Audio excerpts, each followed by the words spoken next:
Na figura a seguir está representado o gráfico da função y igual a log de x na base 2. Calcule a área do quadrilátero ABCD. Inicialmente, observamos que o quadrilátero ABCD trata-se de um trapézio de bases AB e CD e um trapézio retângulo cuja altura é o segmento AD. Observe ainda que os pontos A e D pertencem ao eixo das abscissas, ou seja, ao eixo x, de tal forma que as coordenadas do ponto A são dadas por x igual a 2, y igual a 0.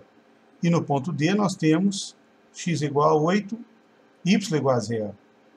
Em relação aos pontos B e C, o que nós sabemos é que, no caso do ponto B, a abscissa é a mesma do ponto A, ou seja, x igual a 2.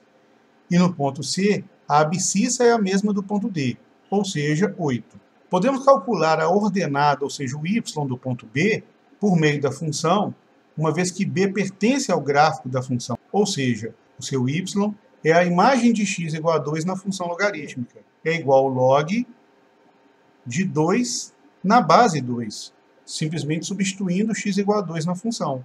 Com o log de 2 na base 2 é igual a 1, então quer dizer que a ordenada, ou y do ponto B, é igual a 1. E isso nos indica, uma vez que y igual a 1 é a ordenada do ponto B, que o segmento AB tem uma unidade de comprimento.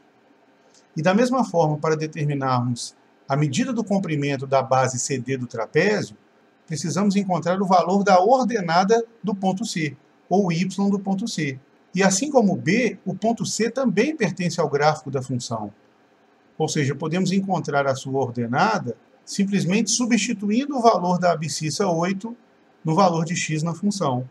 No caso do ponto C, nós temos y do ponto C igual ao log de 8 na base 2.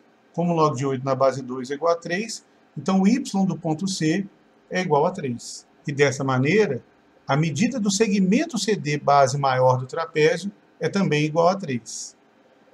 Como a altura AD do trapézio, o segmento AD, ele tem 6 unidades de comprimento, tomando de x igual a 2 até x igual a 8, então, por isso, nós temos a área do trapézio como sendo a medida da soma das bases, AB igual a 1, mais CD igual a 3, multiplicado pela altura do trapézio 6, dividido por 2.